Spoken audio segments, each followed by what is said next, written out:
लोहे का दरवाजा बंद हो चुका था। अरुण अंधेरे कमरे में कैद था। टॉर्च की रोशनी कांपते हुए सलाखों के पीछे खड़े सायों को दिखा रही थी। हर चेहरा मजदूरों का था, लेकिन उनकी आंखों में इंसानियत नहीं, सिर्फ गहरी नफरत थी। उनके होंठ हिल रहे थे और सब एक साथ बोल रहे थे, हमारा दर्द सुना तो अब हमारी सजा भी भुगत। कमरे की फर्श पर लोहे की जंजीरें बिखरी हुई थीं। अचानक वे खुद ब खुद हिलने लगीं और धीरे धीरे अरुण की ओर रेंगने लगीं। वो घबराकर पीछे हटता गया, लेकिन जंजीरें सांप की तरह लिपट गईं और उसके पैरों को बांध लिया। अरुण ने पूरी ताकत लगाई, लेकिन जंजीरों की पकड़ और कसती जा रही थी। उसका रिकॉर्डर अब भी ऑन था। उसने हांफते हुए उसमें कहा, अगर कोई ये आवाज सुने तो जान ले मैं यहां अकेला नहीं हूं, ये आत्माएं सच में जिंदा हैं। साए अब और नजदीक आना शुरू कर दिया। उनके चेहरे और भी डरावने हो गए थे। कुछ के मुंह से खून बह रहा था, कुछ की आंखें जलते कोयले जैसी चमक रही थीं। एक साया बिल्कुल सामने आ गया और झुककर अरुण के कान में फुसफुसाया, हम सबको जिंदा दफनाया गया था, अब तुझे भी वैसे ही दफनाएंगे। अरुण की रीढ़ में ठंडी लहर दौड़ गई। उसने आंखें बंद कर लीं और पूरी ताकत से चीखा। अचानक कमरे की दीवार का एक हिस्सा हिलने लगा, जैसे अंदर से कोई छिपा दरवाजा खुल रहा हो। लाल रोशनी की किरण बाहर आई और जंजीरें ढीली हो गईं। अरुण ने मौका पाते ही खुद को छुड़ाया और उस दरवाजे की ओर भागा। पीछे से सैकड़ों आत्माएं चीख उठीं, भाग मत, तू हमारा है। उसने दरवाजा धकेला और भीतर घुस गया। जैसे ही वो अंदर गया, दरवाजा अपने आप बंद हो गया। अंदर कोई फर्श नहीं था, सिर्फ गहरी खाई। अरुण जोर से चीखा और अंधेरे में गिरने लगा। उसकी टॉर्च हाथ से छूट गई और रोशनी बुझ गई। बस रिकॉर्डर की लाल बत्ती अब भी जल रही थी। गिरते हुए अरुण की आवाज गूंजी, मैं गिर रहा हूं, पता नहीं कहां। अगर कोई ये रिकॉर्डिंग पाए तो समझ लेना ये खदान सिर्फ खदान नहीं है, ये नरक का दरवाजा है। और फिर उसकी चीख अचानक थम गई। रिकॉर्डर जमीन पर आकर गिरा और बस सन्नाटा रह गया। लेकिन कुछ सेकंड बाद रिकॉर्डर में खुद ब खुद एक नई आवाज गूंजी, अब अगला कौन आएगा। रात के सन्नाटे में पुराने खदान क्षेत्र के पास हवा अजीब तरह से बह रही थी। खदान को बंद हुए सालों बीत चुके थे, लेकिन अब भी उसके चारों ओर एक डर और रहस्य की छाया फैली रहती थी। गांव वाले रात में वहां जाने की हिम्मत नहीं करते थे। लेकिन उसी रात गांव का एक किशोर लड़का रजत अपने दोस्तों के साथ खदान के पास घूम रहा था। उन्हें रोमांच चाहिए था। मोबाइल की कॉर्ड चलाकर वो मिट्टी और पत्थरों के बीच तलाश कर रहा था कि अचानक उसकी नजर एक अजीब चीज पर पड़ी। पानी और मिट्टी से सना हुआ एक पुराना रिकॉर्डर पड़ा था। लाल बत्ती अब भी जल रही थी, जैसे कोई अदृश्य शक्ति उसे चढ़ाए जा रही हो। रजत ने उसे उठाया और झाड़ने की कोशिश की। अरे, ये तो बहुत पुराना है, लेकिन इसमें अब भी रिकॉर्डिंग हो रही है। उसका दोस्त संजय बोला, अरे छोड़ना यार, पता नहीं किसका है, गंदी चीज होगी। लेकिन रजत जिद्दी था। उसने बटन दबाया और रिकॉर्डिंग प्ले कर दी। रिकॉर्डर से एक टूटी फूटी आवाज गूंजी, अगर कोई आवाज सुन रहा है तो समझ लो मैं अब जिंदा नहीं हूं। ये खदान नर्क का दरवाजा है, यहां सैकड़ों आत्माएं कैद हैं। आवाज के साथ साथ चीखें, जंजीरों की खटखटाहट और ठंडी हवा की सीटी सुनाई दी। रजत और उसके दोस्तों का चेहरा सफेद पड़ गया। संजय ने रिकॉर्डर फेंक दिया। पागल हो गया है क्या? ये तो भूतों वाली चीज है। लेकिन रिकॉर्डर खुद ब खुद चालू हो गया।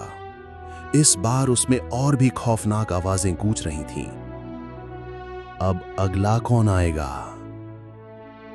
सब दोस्त चीखते हुए भाग गए, लेकिन रजत वो वहीं खड़ा रह गया। रिकॉर्डर के पास ही मिट्टी में आधी जली हुई डायरी पड़ी थी। रजत ने कांपते हाथों से उसे उठाया।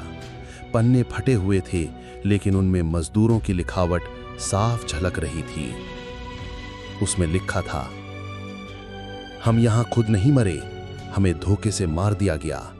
जो भी ये पढ़े हमारी कहानी दुनिया तक पहुंचाए, वरना उसका अंजाम भी हमारे जैसा होगा।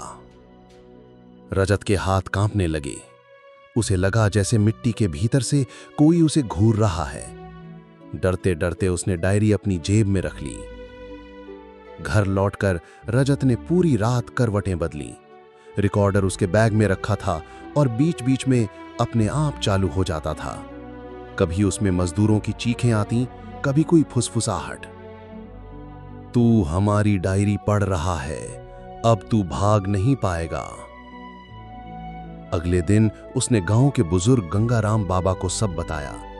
बाबा ने डायरी और रिकॉर्डर देखकर चेहरा गंभीर कर लिया।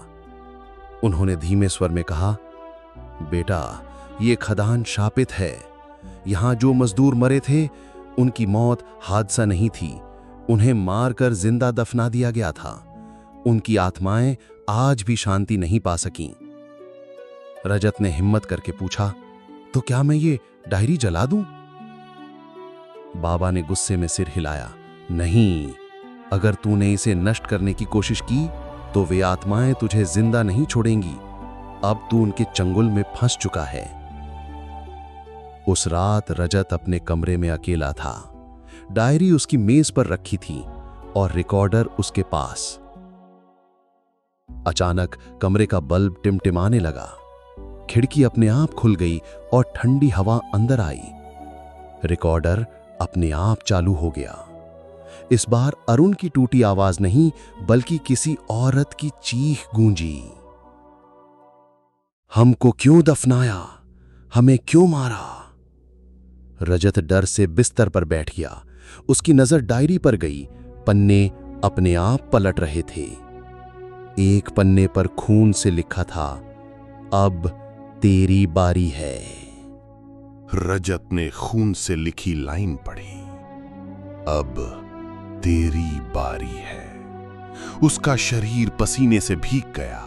उसने तुरंत डायरी बंद कर दी और कमरे की बत्ती जलाई, लेकिन बत्ती बार बार झपक रही थी, मानो किसी अदृश्य हाथ ने उसे दबोच रखा हो। रात गहराने पर वो किसी तरह नींद में डूब गया, लेकिन नींद भी उसे सुकून नहीं दे पाई। सपने में वो खुद को उसी खादान में खड़ा पाया जहां अरुण गया था। चारों ओर अंधेरा, सिर्फ एक कमजोर टॉर्च की रोशनी। और फिर अचानक जमीन फटने लगी। सैकड़ों मजदूर मिट्टी के नीचे से निकलकर उसकी ओर बढ़ने लगे। उनके शरीर सड़े गले थे, आंखें खाली गड्ढों जैसी। सब एक सुर में चीख रहे थे, हमें दफनाने वाले को खोज, हमारी मौत का बदला ले। रजत भागना चाहता था, लेकिन उसके पैर जमीन में धंस गए। मजदूरों के हाथ उसके गले और चेहरे को पकड़ने लगे। उसने चीख मारी और अचानक नींद टूट गई। रजत ने हाफते हुए आंखें खोलीं, लेकिन डर वहीं खत्म नहीं हुआ। उसके पैरों पर सचमुच मिट्टी लगी हुई थी, जैसे वो सच में खादान से होकर आया हो। उसने तुरंत डायरी की ओर देखा। पन्ना अपने आप खुला हुआ था और उसमें वही पंक्ति चमक रही थी, अब तेरी बारी है। रजत ने कांपते हाथों से डायरी बंद की और खुद से कहा, यह सब सपना है, सपना। लेकिन रिकॉर्डर अपने आप चालू हो गया। इस बार उसमें अरुण की बहुत धीमी टूटी आवाज थी। यह सपना नहीं है, यह रास्ता है, और तू अब उसी रास्ते पे चला है जिस पे मैं चला था। अगली सुबह रजत फिर गंगाराम बाबा के पास पहुंचा। वो कांपती आवाज में बोला, बाबा, ये डायरी मुझे छोड़ती क्यों नहीं? मैं तो इसे लौटाना चाहता हूं। बाबा ने गहरी सांस ली और बोले, बेटा, ये डायरी साधारण नहीं है। इसमें जिन मजदूरों की आखिरी चीखें दर्ज हैं, उनकी आत्माएं इससे बंधी हुई हैं। जिसने भी इसे छुआ वो उनकी नजर में चुना हुआ हो जाता है। अब तू उनका अगला संदेशवाहक है। रजत घबरा गया। तो क्या मैं मर जाऊंगा? बाबा ने आंखें बंद की और बोले, मौत से भी बुरी चीजें होती हैं बेटा। अगर तूने उनकी कहानी को पूरा नहीं किया, अगर तूने उन्हें न्याय नहीं दिलाया, तो वो तुझे उसी खादान में खींच ले जाएंगे। उस शाम रजत ने अपने दोस्तों को सब बताया। संजय और बाकी लड़कों ने मजाक उड़ाया, लेकिन जैसे ही रजत ने रिकॉर्डर चलाया, सबके चेहरे सफेद पड़ गए। रिकॉर्डर से वही आवाज निकली, अब अगला कौन आएगा? संजय ने डरकर चिल्लाया, बस कर, इसे फेंक दे। रजत ने गुस्से में कहा, यह मेरे बस में नहीं है, यह खुद मेरे पास आता है, तुम चाहो तो छूकर देख लो। संजय ने गुस्से में रिकॉर्डर छीन लिया और जमीन पर पटक दिया, लेकिन रिकॉर्डर टूटा नहीं, बल्कि उसके अंदर से खून रिसने लगा। सब दोस्तों की चीख निकल गई। वो भाग खड़े हुए और रजत अकेला रह गया। उस रात रजत ने तय किया कि वो डायरी और रिकॉर्डर को बाहर खुले मैदान में रख देगा। वो उन्हें खेत के बीच में पत्थर पर छोड़ आया और चैन की सांस ली। लेकिन आधी रात को अचानक खिड़की पर किसी के जोर से थपथपाने की आवाज आई। रजत घबराकर उठा। बाहर देखा, कोई नहीं, लेकिन जैसे ही उसने सिर घुमाया, उसका खून जम गया। मेज पर डायरी और रिकॉर्डर वापस रखे थे। डायरी का पन्ना खुला था और उस पर लिखा था, हमसे दूर मत जा, अब तू हमारा हिस्सा है। सुबह होते ही रजत ने देखा कि उसकी छाती और हाथों पर अजीब खरोंचे बनी हैं। ऐसा लग रहा था जैसे किसी ने नाखूनों से उसे नोचा हो। जब उसने आईने में देखा तो खून से बनी लकीरें एक शब्द बना रही थीं, खादान। अब उसे यकीन हो गया कि आत्माएं उसे उसी जगह वापस बुला रही हैं जहां से सब शुरू हुआ था। उसने डायरी खोली तो नया पन्ना खुद ब खुद लिखा जाने लगा। स्याही की जगह लाल खून बह रहा था। उस पर लिखा था, अरुण वहीं खो गया, अब तेरी बारी है उसे खोजने की। अगर तू नहीं गया तो हम तुझे खुद ले आएंगे। रजत की सांस अटक गई। अब उसके पास दो ही रास्ते थे, या तो खादान में वापस जाकर अरुण और आत्माओं का सच खोजे, या फिर खुद धीरे धीरे उन आत्माओं का हिस्सा बन जाए। रजत ने कई रातें डायरी और रिकॉर्डर के डरावने खेलों में गुजारी थीं। अब उसके लिए यह साफ हो चुका था कि वो उनसे पीछा नहीं छोड़ा सकता। डर ने उसे तोड़ा, लेकिन भीतर कहीं एक जिज्ञासा भी जल रही थी। आखिर इस खदान में ऐसा क्या राज था जो आत्माओं को चैन नहीं लेने दे रहा था? एक रात उसने डायरी पर हाथ रखकर कहा, ठीक है, मैं वापस जाऊंगा, लेकिन अगर मैं वहां गया तो मुझे सच दिखाना पड़ेगा। तुम्हें जो भी चाहिए साफ साफ बताओ। डायरी के पन्ने खुद खुलने लगे। स्याही की जगह खून बहकर शब्द बने, अरुण अब भी वही है, उसे खोज, तभी हम चैन पाएंगे। रजत की रीढ़ में ठंडी सिहरन दौड़ गई। अरुण मरा नहीं था, या उसकी आत्मा अब भी कैद थी? अगली शाम जब गांव में अंधेरा उतर आया और लोग अपने घरों में बंद हो गए, रजत अकेला खदान की तरफ निकल पड़ा। हाथ में सिर्फ मोबाइल की टॉर्च और डायरी। रिकॉर्डर उसकी जेब में था, जो बिना दबाए भी हर बार लाल बत्ती चमका देता था।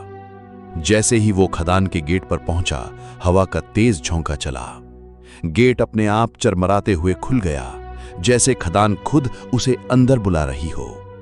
अंदर अंधेरा था, पानी टपकने की आवाज, टूटते पत्थरों की गंध और सड़न भरी हवा।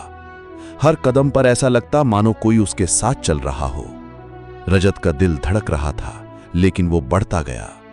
सुरंग के गहरे हिस्से में पहुंचते ही अचानक मोबाइल की बैटरी खत्म हो गई।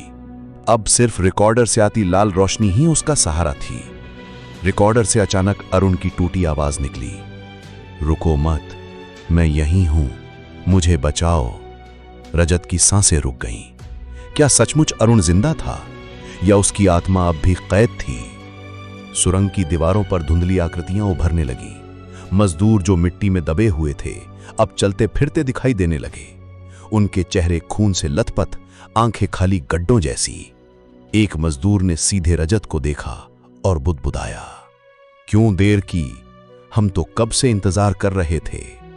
रजत कांप उठा। उसने डायरी खोली। अगला पन्ना खुद लिखा जाने लगा, तू ही हमारा रास्ता है। अचानक सुरंग के अंत से हल्की सफेद रोशनी झलकी। रजत दौड़कर देखा, वहां अरुण खड़ा था। चेहरा थका हुआ, कपड़े फटे, लेकिन आंखों में अजीब चमक। अरुण भैया, रजत चीख पड़ा। अरुण धीरे धीरे मुस्कुराया, तू आ गया, मुझे पता था कोई न कोई आएगा। लेकिन उसकी मुस्कान में कुछ अजीब था। चेहरे पर इंसान से ज्यादा एक साया झलक रहा था। रजत हिम्मत करके बोला, आप जिंदा हैं? अरुण की आवाज भारी हो गई।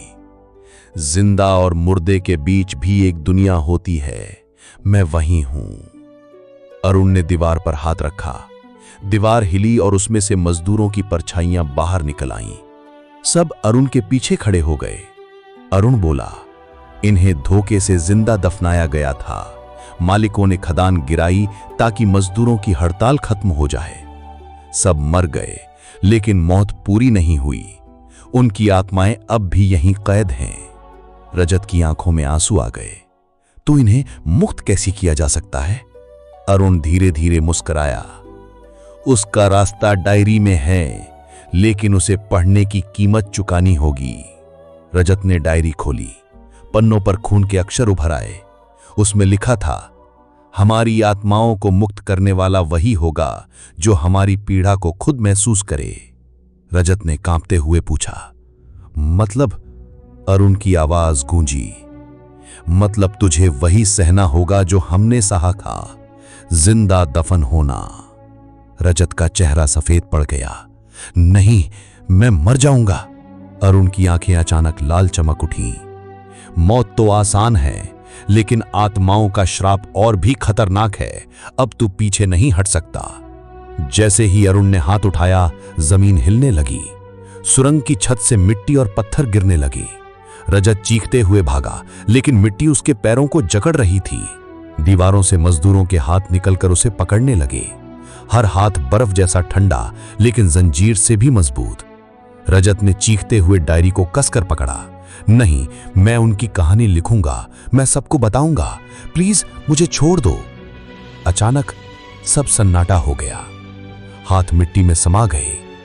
अरुण धीरे धीरे रजत के सामने आया। अब उसका चेहरा पूरी तरह इंसानी नहीं रहा था।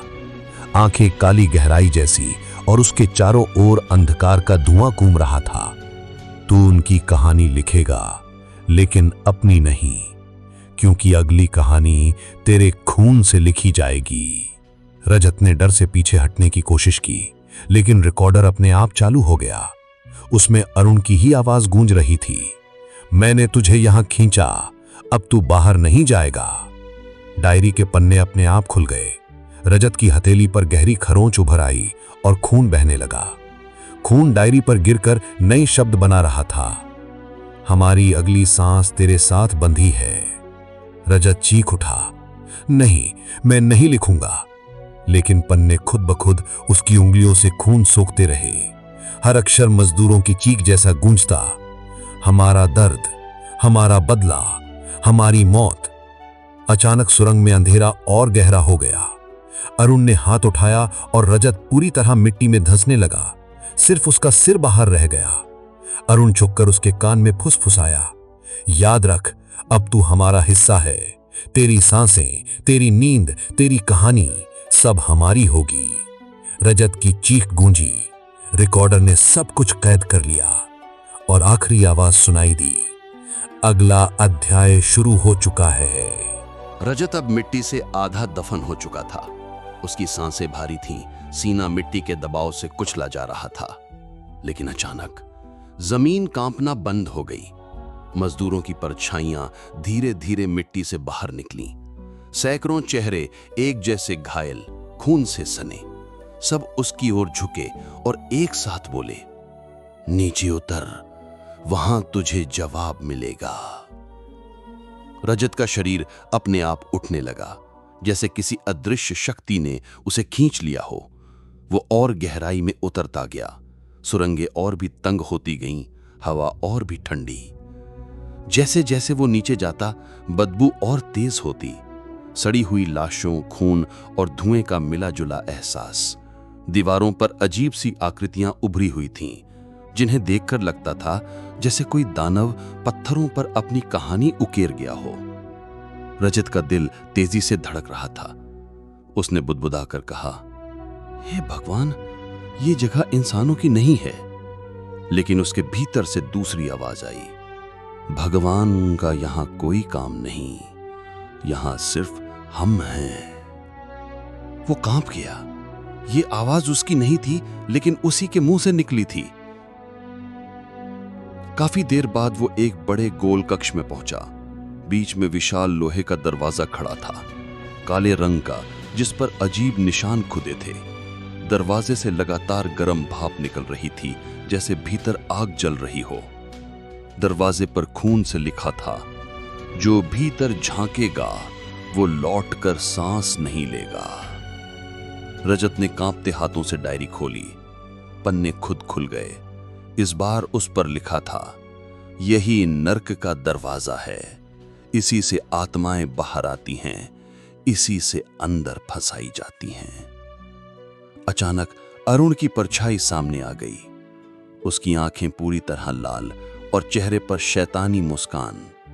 वो बोला, तू यहां तक आ गया, अब तुझे वही करना होगा जो मैंने नहीं किया। रजत हाँफते हुए बोला, क्या? अरुण की आवाज गूंजी, इस दरवाजे को खोल। अगर तूने खोला तो मजदूरों की आत्माएं बाहर निकल जाएंगी, और अगर नहीं खोला तो वो हमेशा यहां तड़पती रहेंगी।